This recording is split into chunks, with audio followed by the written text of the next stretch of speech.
Well, I think the most surprising thing is that I can notice and mark and live my purpose as a feeling, not as an idea or a thought or a project, although those can be included. And in hindsight, I was studying that my entire life. It was the feeling, the somatic kinesthetic sense of the wisdom of my own body that led me to my North Star. Welcome to the Holo Movement, Awaken Your Purpose Podcast, where we interview incredible people that are living and breathing their purpose. And you can too. If you would like to support this programming, drop us a like or leave us a review. Now let's dive in. My name is Zenka Caro, and my passion and purpose is to make the impossible possible.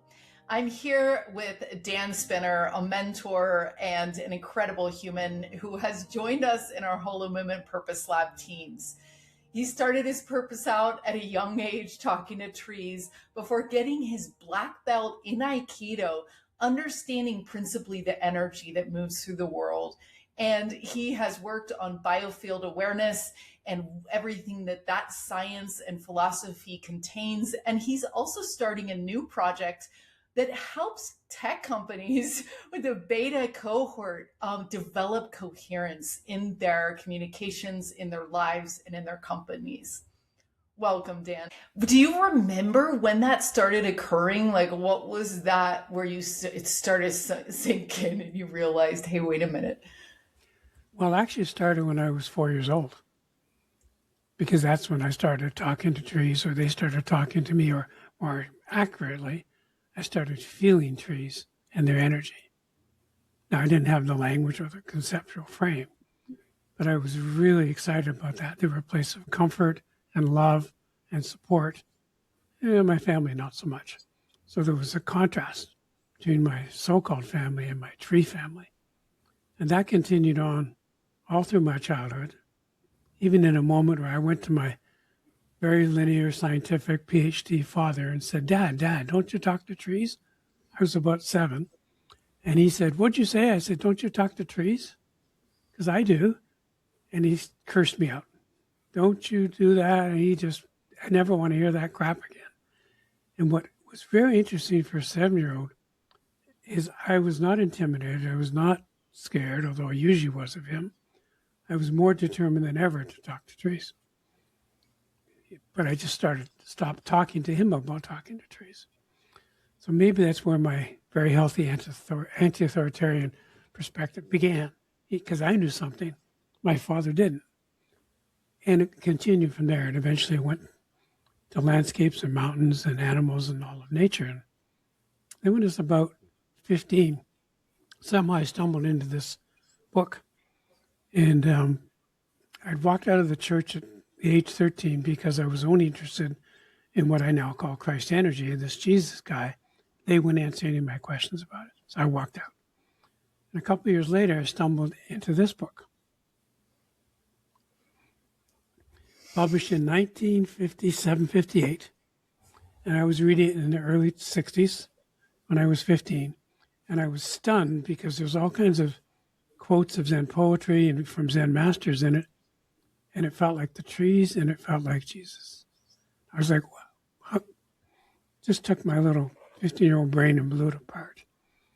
But then I knew I was onto something. That was kind of the beginning of my spiritual journey, my journey towards purpose, because I had the kinesthetic experience of trees for years.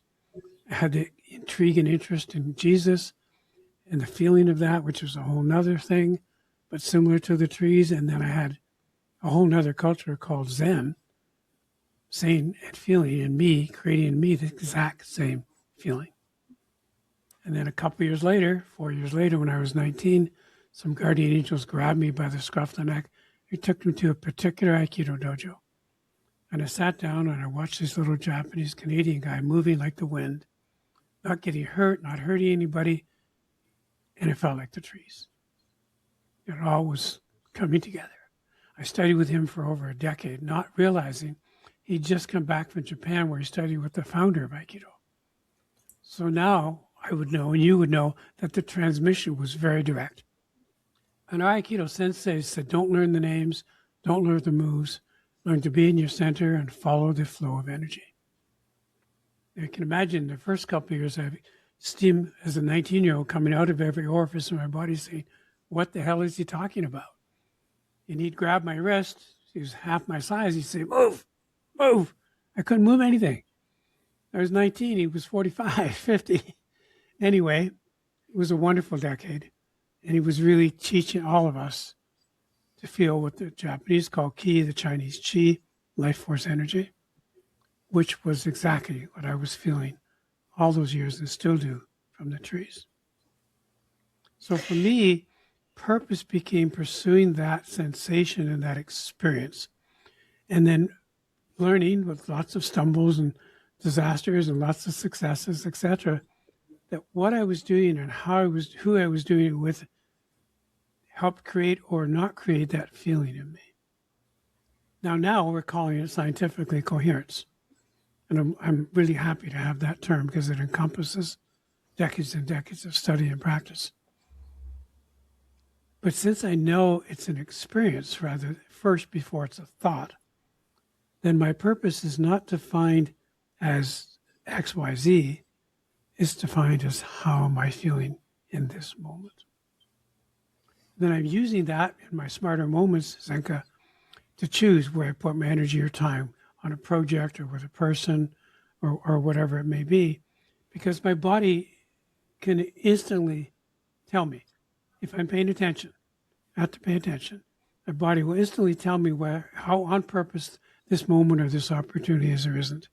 And when I ignore that, it just doesn't go very well. That's just a struggle, and it's a hassle, and there's roadblocks. When I surrender into that knowing, and that's a critical word for me, surrender, not in giving up, but in dropping into flow, then I'm perfectly willing to step into the unknown and let each step unfold moment to moment to moment. And I would call that living my purpose. It's kind of like what you said on the pre-call. You're like riding that wave of flow. You like a surfer knows, are they catching the wave or they're not catching the wave? Like, am I fighting against the ocean? Well, that's right. And it's a great analogy because if you talk to a surfer, and I have a bunch of friends in Hawaii in particular, they'll say, first of all, they have to be patient. If they jump the wave, they don't get the wave. Oh, I just can't wait anymore. I'll take this one. It's the wrong wave. Or if they're not paying full attention to the current and the wind and the ocean itself, then they can't catch the wave. They can't even feel it. But when they do, what they all tell me is a moment of oneness arises. Time disappears, space disappears. They're one with the ocean, and all is perfect. So my own sensibility around this is, well, I don't particularly surf, but I'd sure like that one moment to extend as far as it can. Now, most of us can't do that continuously, but mastery may be coming back to the moment, coming back to the wave, coming back and noticing when you're not on it. So I guess for me, maybe the most exciting thing is if something calls me energetically, it's because it's on purpose, because it's going to engender in me that feeling. Now, sometimes it's an obvious yes, go do it, right? Or connect with this person or whatever it might be. Sometimes it's an obvious no, don't do it. Sometimes it's a maybe, so then you kind of, well, let's see. But sooner or later you sort out, is it a yes or a no? And what's really revealing to me, Zenka, is when I allow myself to surrender into that pull, that call, that full moment, it's tremendously renewing. It's not a slightest bit exhaustion around it.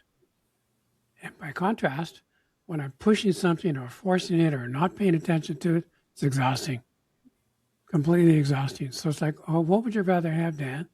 Continuous renewal or continuous exhaustion? And sometimes, I guess, as dumb humans, we got to kind of see the contrast. I just wrote that phrase, purpose is where you find inexhaustible energy, for my talk in the whole movement wave. That's so hilarious. There you go. And we are tapping in to the infinite. Yeah. Now, I think, used to think that phrase was a conceptual sort of completion, it's just the beginning, that phrase. You have to have the experience of tapping into the infinite to even have a glimpse of what that feels like and means. Now, Dan, you've had a very prolific career, fundraising career. You've built businesses. You've worked on amazing, important projects in the world. And speaking of decades, you're talking about the decade of Aikido. This current decade, you decided that you were just going to follow your heart and dreams, right? What are you most excited about right now? Yeah, I'm in my late 70s now. And when I turned 70, I decided for the next decade, I was just going to do the things that called me only. And if something came in that wasn't clearly calling me, it wasn't going to happen. And I'd never had more fun. Never had more fun. I'd never been in better shape in my life. I had more energy than in my 77th, approaching 78 soon. And I guess what I'd say is, in this particular time of humanity, and I wasn't thinking about it 7 years ago, this is our poly crisis. This is the meta crisis, right?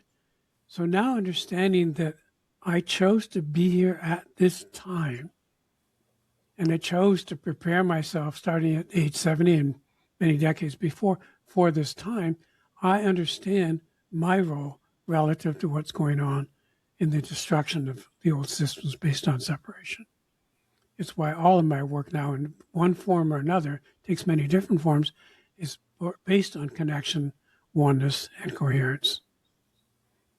Yeah. Looking back over your career over all this time, do you remember a time when following your purpose gave you a big challenge? Oh, dozens of times. Dozens of times. First of all, everybody else thinks you're crazy. So you got to deal with that. And then for why you think you're crazy too. Second of all, even if they don't think you're crazy, they don't really understand what you're doing. So in the years that I was growing up, I was pretty alone. It was, there were not a whole bunch of groups like there are now working on this. If they were hidden and they were secret. Alan Watts's book was one of the first ones to ever come out. There was no internet, et cetera, right? So you're on your own, or at least you think you are. Now, I never felt completely on my own because I had the trees and nature as my true companions. But in human terms, I certainly felt very alone. And I think part of it was I was just in a different universe than most people. I didn't have that language at the time. So things I'd be interested in, the things I'd be talking about, they're like, what? And so human relationships were pretty messy for me and not necessarily all that successful. And then slowly over time, as humanity continues to evolve and mature, I began to meet people who were interested in what I was interested in and build little bits of community, little bits of dialogue and discussion here and there. For example, I spent most of my time in college and university in the library stacks reading about phenomenology because that's all that interested me, okay? Existentialism and the whole debate. And I couldn't figure out why nobody was in that part of the stacks reading all that stuff because it was so everybody else thought it was crazy again. Now, mind you, having said that, I had the skill and talent to graduate summa cum laude and get the classes taken care of, but that wasn't hard for me. I was just deeply curious about these kinds of things. Most people weren't. But now, imagine the arc of what I've witnessed over my years. Many, many people are on the same exact journey and deeply curious, and we're all learning together, and it's incredible to be here now. Sadly, the statistics show that not many people are living their purpose or following it. What do they show? What's the percentage? Well, it's pretty dismal. However, I read these in books that are, I feel, a little bit outdated, but they say 95% of the people don't know their purpose. They say 72% of people regret living a life that someone else wanted them to live rather than their own. So I think that things are starting to loosen up and people are starting, like you said, you found this coherence of like, well, the kids are a little bit more headstrong on what they're, not listening so much. Like, you got to be a lawyer, you got to be the accountant, so I think it's already starting to come online. And my question is, like, what advice do you have for someone that's in that, like, lack of certainty of their purpose? Yeah, that's, of course, a critical question.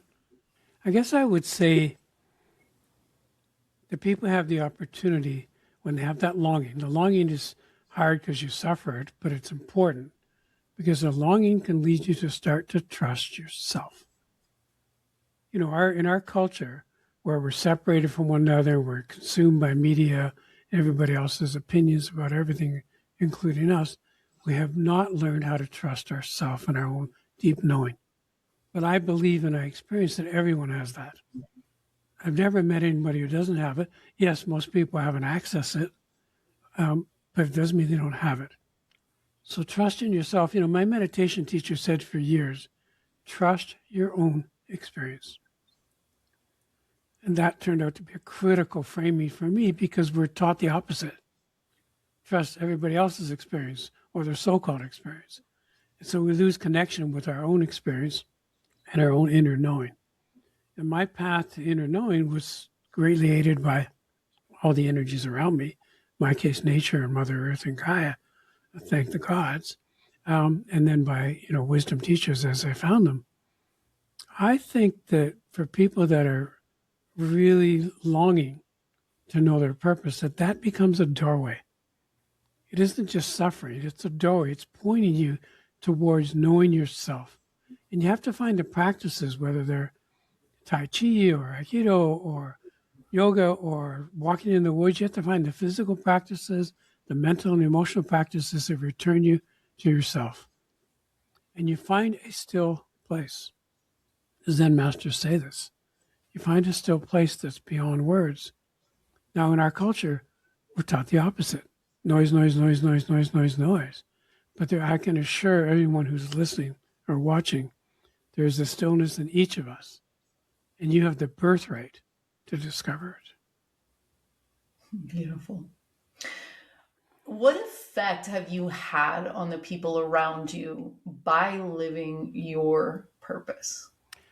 Well, I don't suppose you really know. You kind of hope you know, and you think you don't really know. But I do believe in the ripple effect, which is not what we're doing, but how we are when we're doing it has its ripple on people. Okay, so we can do good works or good things or build great things or invent things, and that's fine. But how are we? What is the tone and state of our being? What is the nature of our energetic field? Because I think that's what actually influences people the most. Our words are important, our writings are important, our actions are important, but they're not nearly as important, in my view, as the tone and quality of our being. Because I'm convinced that communicates itself across the biofields and our shared biofields and dramatically impacts someone. You can think about it this way. I think in parenting, and I've only been a parent for a decade as a stepfather, that was hard enough.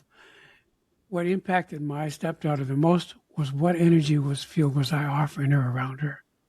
What did she feel from me? Never mind what I said or did. Hopefully that aligned. But whether it did or didn't. Think about a relationship with a pet. There's no words, there's no conversation, but there's tremendous energetic exchange. Think about our exchanges with nature, etc. Think about being in love, whether it's sibling love or family love or romantic love or any kind of love. That's a feeling beyond words. So I'm convinced that my impact comes in the energetic ripple effect I hope to be creating in the world. That's beautiful, Dan, because that's something you have really pioneered in this world, the biofield awareness, this understanding. And it's true. I'm just starting to realize this, what you're saying is that, you know, the energy doesn't lie. You can dress it up, the pig, lipstick, all the stuff, but behind it, there's an energy that transmits. And I also love your work on the creature theory, which is this idea that when we create things, it also carries an energy. It carries a curiosity, carries its needs and wants and desires and dreams as well. So I really want to thank you for bringing some of these esoteric ideas into the everyday society and to our organizations and cultures.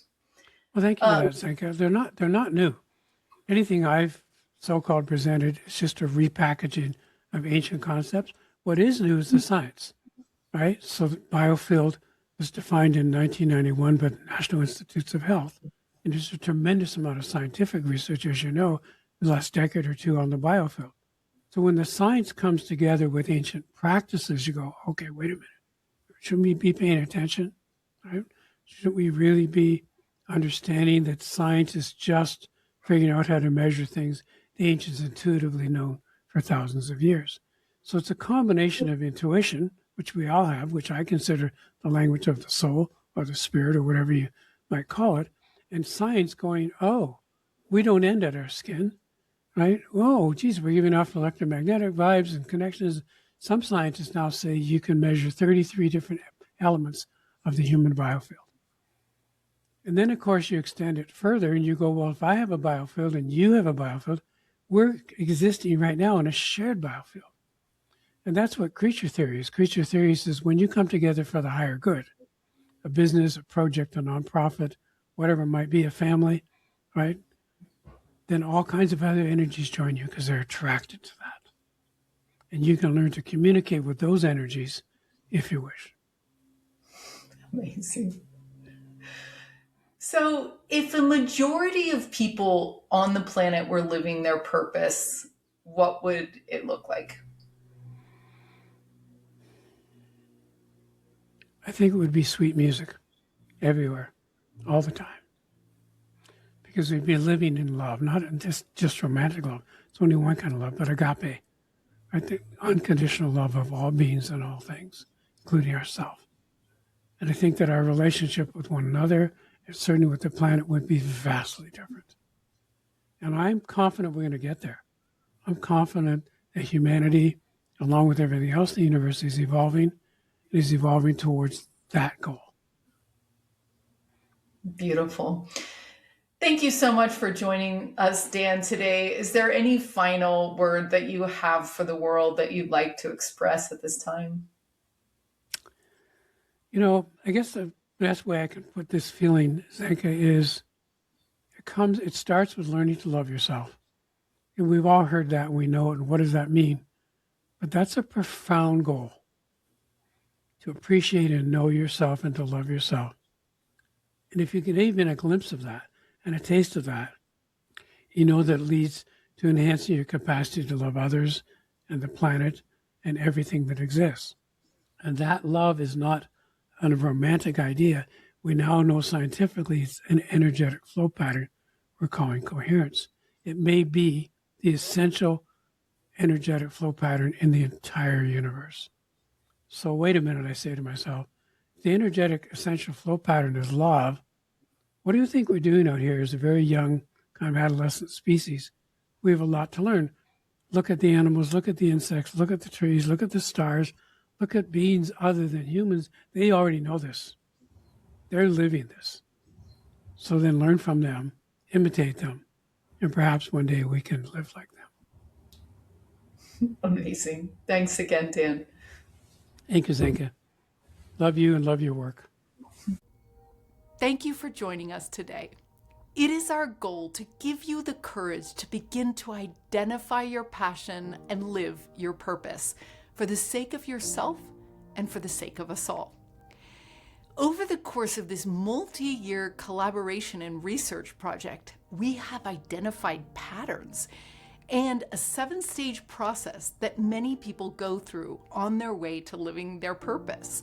If you'd like to browse our archive or figure out what stage you're in, head over to holomovement.net/purpose. If you would like to browse our living library of resources, or if you found your purpose and want to contribute what worked for you, head over to lightnet.org/purpose.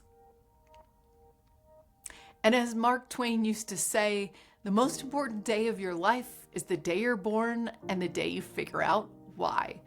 You're not alone. We will look forward to helping you on this incredible journey. This has been a collaboration between Holo Movement, LightNet, and incredible people like yourself. Special thanks to Good of the Whole. We'll see you next time.